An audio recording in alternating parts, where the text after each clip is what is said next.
Hi, Joe Chilelli. Welcome to Building Local Business. How you Good doing? morning, Carl. How are you? Good, good. On this podcast, we meet with local business owner, have a discussion about their business, some challenges they face, and how they overcome them. And I want to thank you for coming on the show. My pleasure. Thank you for having me. We have Dave over here. He runs everything behind the scenes. Yeah, I'm not here. He's Hi, the wizard. Yeah, Joe. All right. So would you mind telling me a little bit about yourself? Well, my name is Joe Chilelli. I've been here 26 years in the Valley. Grew up downstate, was born in Italy, and we came up here for, I don't know what brought us up here. We just wanted to change, I guess, but we're glad we did, and we started multiple businesses in the past. I did many things. I used to be an engineer, used to be a manager, started a business up here. When I first came up, we opened up a furniture store, an import business, importing antique furniture from Europe. And we were, at the time, the only FedEx authorized shipper in the Valley. And little by little, the furniture business faded or went south, let's say. But at some point, we ended up buying a building on Main Street, which was the old Munger's building. Mm-hmm. And little by little, we started to repair that and renovate it, and it's been a labor of love ever since. So with that, it's growing.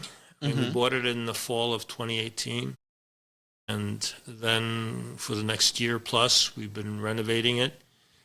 And on the 1st of July, 2020 is when we actually opened our doors during the pandemic.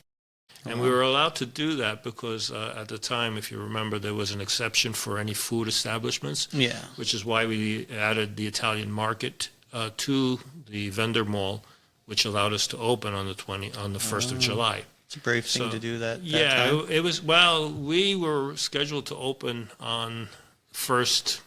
Well, I think it was the 15th of March, right before the pandemic hit, and because of that, we couldn't open. So we were ready to go, and what are we going to do? So we kind of, for the next 2 months, we kind of played around with different things. We waited to see if things improved, and obviously We all know how that story played out. So then I said, we got to do something, so let's add some food, and at least we get the doors open, which is what we did. And for the next several years, it was, just growing. Little by little, we grew. Our first tenant was Renewed and Rescued. She's been there, actually she was there since 2018. And then in 2022, we decided to expand because we had run out of space upstairs. Renewed and Rescued basically took over the first floor, and we basically continued to expand the lower level, which we opened in the summer of 22. And then after that, we added the luncheonette. Munger's 1918 luncheonette was added in 2023. And then we kept growing. So last year we added Stone Soup with Robbie. That was another addition that's been phenomenal. And going upstairs, we expanded into the old Wakefield's furniture store. So now we're looking to even go further up because we're already at max again. It has been an amazing level of growth. We started with a couple of vendors and a couple of tenants here and there. And little by little, the last count, we had 41 vendors on the lower level and another 40, I believe Tammy had upstairs. Basically, we got 80 vendors in this two-level facility. And the whole place is packed. And the whole place is continually growing tremendously. The fact is that, if you look at all these vendors, a lot of them could be considered individual businesses. 3 of those in the past that we've had actually went on to open up brick and mortar stores in the Utica area. So it's been a good, you might look at it as an incubator kind of thing. Yeah. But it's good. We got all kinds. We got literally 2 brick and mortar stores right now as part of the vendor mall. I'm sorry, I thought I shut that. Yeah, can't get good help, you know. No, it's what are you going to do? But anyway, I left mine in the car. you should throw it out the door. Usually he hides it somewhere in here, and then he has to come back looking for it. So yeah. That's, Maybe what I should have done. Even. Yeah. But anyway, it's been very good, and I thank God first and foremost, and all the support. The vendors have been phenomenal.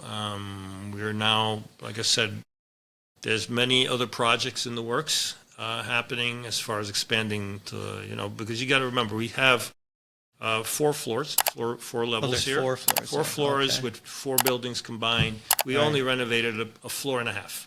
So with that said, we got another 2 floors going up, several on the lower level too.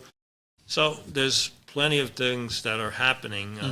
We have a baker who bakes for us, looking to take over the Little End building, hopefully sometime this year. That we're renovating that. Well, they are. She does Village cookies? Yeah, the Village cookie jars. Those are great. Hopefully.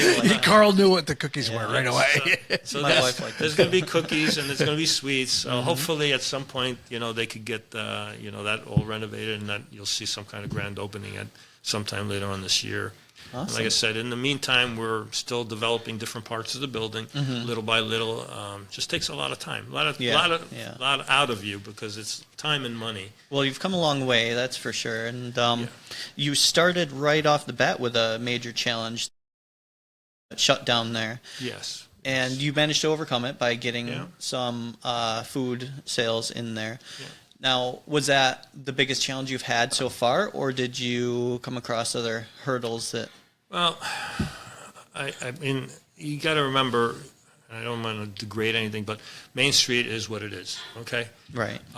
We're trying to improve Main Street and trying to hopefully do our part to get more businesses to come down onto Main Street, but it takes a lot of funds and grants and money and investment and time and all that. And I hope with the $10 million that the village got, it could be put to good use. Honestly, I'm a little skeptical, but we'll see what happens. We give everybody the benefit of the doubt. But, it's been already a couple of years and nothing's going on. So we obviously put in for funding as well, because we could use, there's a few things that we could do that could expand, exponentially into the future what we're doing. So instead of taking 10 years, it might take 5 if we were able to get some funding from the state, village, or whatever. So that would help tremendously on our end. But, our goal, and to be honestly, since we've been there, we've seen a little change on how Main Street looks. I know people talk about it in a negative way, but I know in a lot of, I guess, I want to say a lot of credit to codes and the village police and all that for cleaning up a lot of the homeless that were in a lot of the apartments. Right. There was a rough crowd there for a while. So we've had some issues with that, but over the last many years, it's been cleaned up a lot. It's been a lot improved. Still there, but it's not as present, not as visible, very reduced. But if we could, I know there's a couple of the buildings on Main Street that's supposed to come down, or so with that, if things like that start happening, I think you're going to see a lot of changes on Main Street in Herkimer. There is a lot of will behind the scenes. There's a lot of people who want that to happen. Right. It's just like sometimes it's like, okay, when is it going to happen? And I hear that a lot, but it just takes time. And all I can say to everybody, listen, we're doing what we could do on our footprint.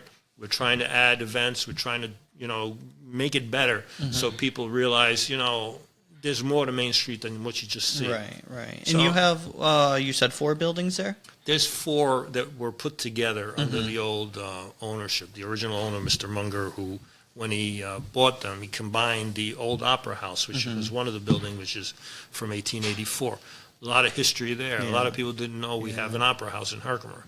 So that's a special building too, but that's going to take some time because again, it's the top floor that has that, and that's probably the last thing we're gonna renovate. But I hear you're going to be singing up there. You're gonna step out on stage. I sing from time to time already. You didn't know I like to sing. Yeah, well, I do now. There you go. But yeah, no, it's got a great acoustic sound. Oh, I can imagine. Yeah. big hall, and there's not much there, but you could see the resonance and the sound, the fact that when you talk under the dome, and there's a balcony, and for those, I do give tours. In the spring, I'm going to give another one, and there's a door that goes right onto the roof from there, and you can see literally a 360-degree view of the entire valley from there. Wow. So it's a beautiful location, and that's why I say I would love to put a restaurant up on that roof. Oh, that'd be but amazing. It's like, that's a dream, but if I win the lottery, it'll happen. For now, it is what it is. There's a lot of good things happening, so I just want to spread the love, and basically what keeps me going, because I know at some point you might ask me that, and maybe not, but I get recharged every day that I get new people coming in. We still get tons of people. We've had literally, this past Saturday was our busiest day since we opened. Really? Wow. Believe it or not. And, That's awesome. Why? That's what I kept saying. Why? Why are these people here? No. But we're thankful they're coming, and we're giving them many reasons. And my goal from day one was to make the building, what we're doing, a tourist attraction, not only for Herkimer, for the entire valley. So little by little, we're building on that. We're building a solid foundation. Is what we're doing, and I hope and. Not that I hope, I see it, because people every day will come in, thank you, or we're happy you're here, we love what you're doing. You can see it in their faces, and that's where I get my energy. That's why, how can you keep doing it? I'm running out of time. I'm still up 11 midnight sometimes, go, go, go, go. And I'm okay with that, as long as it's a worthwhile effort. And I see there's a return here, and it's not even financial. It's just knowing that, you saved the building, several buildings. You're kind of, put Herkimer on a track that, yes, we're doing our part. Now we need some help from the village. We need some help from the state. Yeah. Let's make this happen. Give people, what I always said was, we need a vision for the future. And that's what I don't think we have, even though sometimes we see it on paper, but we don't do it. Yeah. We don't follow through. So for me, it's, what's our 5-10 year vision here? So is everything going according to your plan, or is it just kind of happening taking it as it goes? No, my plan is just move forward. Just keep going in the right direction. As long as we go forward and not backwards, I'm good. The difference is at what speed, at what pace can you do that? So if we were able to get funding for a lot of these projects, then the whole thing gets wrapped up real quick. Right. Herkimer gets put on the map because you can have a shining star on Main Street there. If we could put renovation, do the facade, fix up where it looks like, wow, get the Opera House going into an entertainment venue. Now you have all these possible projects that will draw people from all over. Let's go to Herkimer for dinner. Let's go shopping. Let's go see a show, whatever. There's many reasons, but that's still quite a ways away. We've done some of that, but to take it to all the way, it's going to take millions of dollars. Can't do that. So we can't do that. So we're going to need some help. Take it in steps. Right. So we're doing what we can, basically. You're also building up a sort of community there of business owners and people willing to put time and energy into that effort. Absolutely. So it's all good. It's all good. So and like I said, I'm blessed and happy to be part of all this, and I'll take it as far as we could get. We can make this go forward, and that's what we do, is take one day at a time. Right? Gotcha. So you mentioned earlier you have a long history of entrepreneurship and starting businesses. Was that kind of a family thing, or was that just like you trying to? Well, no. I tell you, when I was 10 years old, I used to play store. Literally, I was 8 years old. I was selling lemonade in a corner for 5 cents a glass. There you go. That was 1974. To give you an idea. So I've always been, and my entire, he's a young child. Yeah, my entire family, cousins, they all own their own business. Most of them are in constructions, but they have their own business. My grandfather owned stores, so I was in that. My mother worked in retail, so it's kind of, I fell back into that because it feels natural, and I enjoy it. You enjoy meeting the people and giving them something of value. And that's what we try to do with the store, with the luncheonette, for example.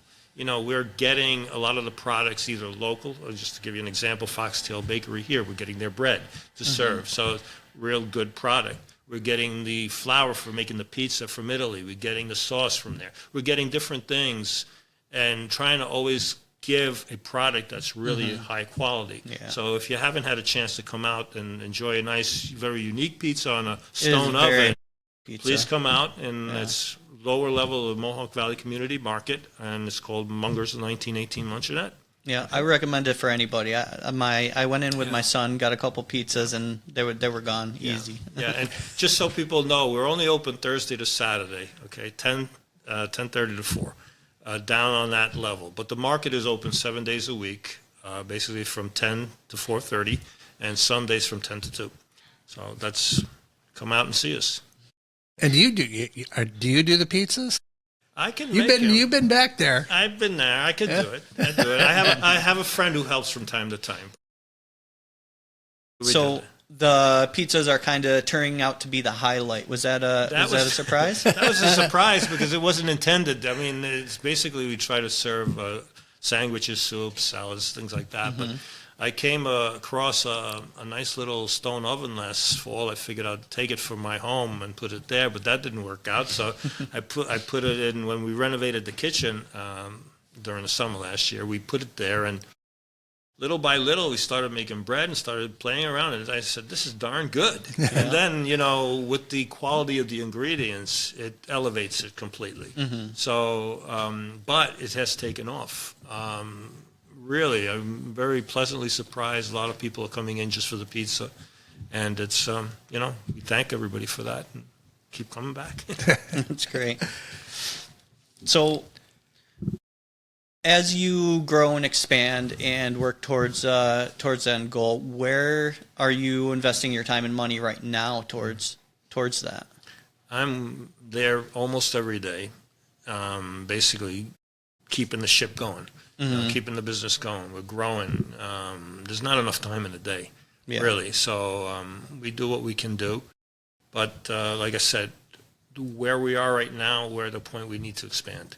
And we're going to continue to renovate, and thank goodness we have the space to do that. Right. So as we do that, like I said, there's multiple other projects that, without getting into details, that we have right now. Come on, Joe, breaking news. Come on. Not yet. They'll be surprised soon, next year or whatever. But there's a lot of ideas that have floated around, and it's all good. It's all good. So, do you have any news or announcements that you want to make? Not necessarily about the projects, or is there anything? No, we're good. All right. Going back to the building there's a lot of history there. What came first?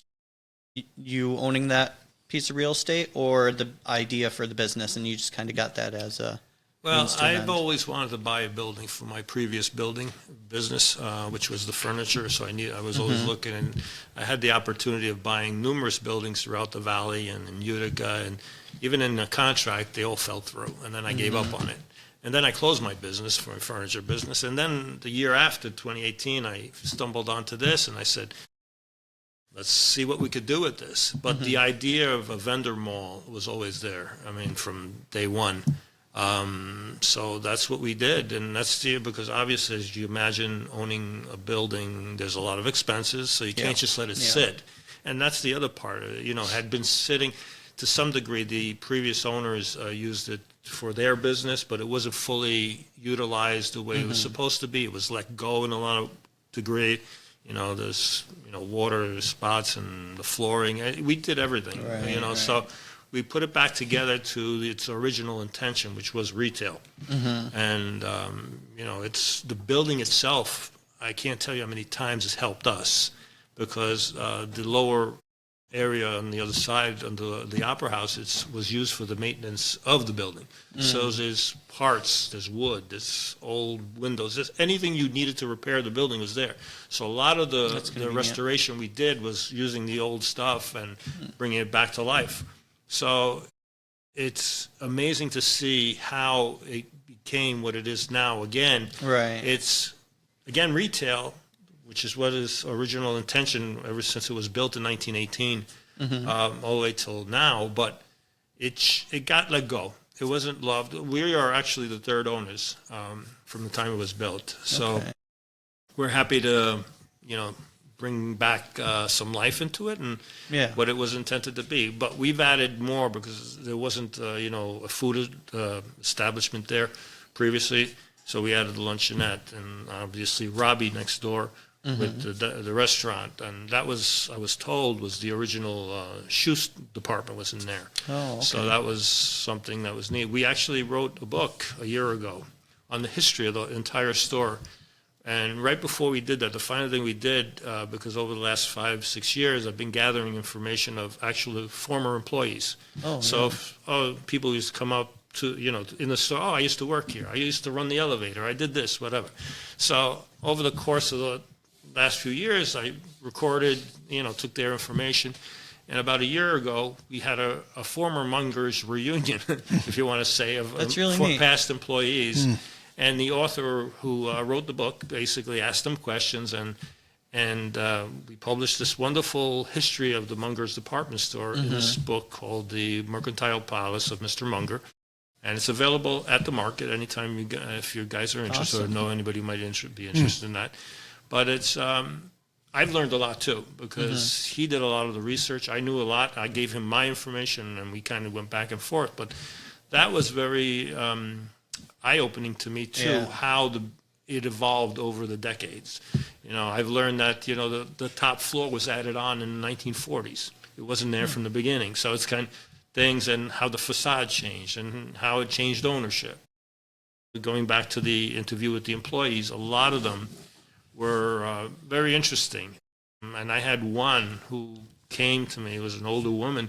She said, I worked here in 1947. And I looked at her and said, how old are you? Yeah, really. And she, I think, was 93, 94, something like that. Wow. But she was a teenager when she worked at the Mungers. She offered insight. You talk to the people who actually worked there. They tell you where everything was and so on and so forth. But it's been a wonderful experience because we've accumulated right now. And this is one thing I could put out for your listeners is if anybody has any old Munger's memorabilia or anything from the Herkimer Opera House, we are putting together a museum that we've started with a lot of people bringing in that they might have around, they don't need it, or they're, the family member worked and they give me this and that. So it's been very eye-opening to me to see a lot of the merchandise coming back.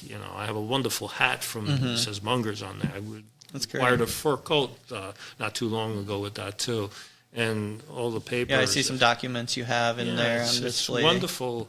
And if you start reading a lot of the old newspaper and the prints that they had, it puts you in that time frame because it's wonderful to see how important the store was for those, in the past. And I don't know if I told you maybe it was called the Macy's of the Mohawk Valley at one time. That's basically was the high-end products they carried. So Yeah, everybody shopped there. I know my wife talked about, her family shopped there. So yeah, so it was a wonderful store. I don't remember it because I wasn't here at the time, but I get the feeling, I could feel what the people's emotions are when they talk to me about it. And it's wonderful to hear. I'm blessed to be part of that. And my job is just to put it out there. I don't want, I'm a firm believer in history.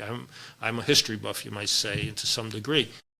Stuff like this, you cannot let it die. You cannot forget it. So if there are people like all these people who used to work there, get their interview, write down whatever. And I've done that with stories that they've told me. And I just want to know that, when I'm done, I could pass all this on to whoever the new owner is or whatever, so we're trying to save a building and at the same time create a minor economic recovery here in Herkimer. So we're doing what we could do. Yeah, well, we're doing our you're part. doing a great job bringing it all back to life Thank there, you. and Thank you. it looks awesome in there. Thank you. The elevator, you could have plans to get that back up and running? We would love to. That's one of those things we applied for grants. Unfortunately, it's extremely expensive. I mean, the last quote Yeah, I bet. was like $516 an hour, It was ridiculous money, What? and there's no way that I could have. We can't. Find a new career. Carl and I were like, we're going to be elevator repairmen. No, well, Right, Carl? Yeah. I had when I first got the building, I had called pretty much every elevator company, and they wanted a lot of money per hour. At the time, I kind of we'll not worry about it. But now, it would be nice to have. So we're actually looking to start an elevator restoration fund very soon, where we interesting. could see if we could gather money, because if we wait for the state for funding or whatever, it might be years, and I don't know. I don't want to do that. Most people don't mind walking, but there are the few that could use that. Right. So, Yeah. excuse me. Awesome. Well, I can't wait to ride the elevator up to the Opera House. Me too. Carl, send him a check. Yeah.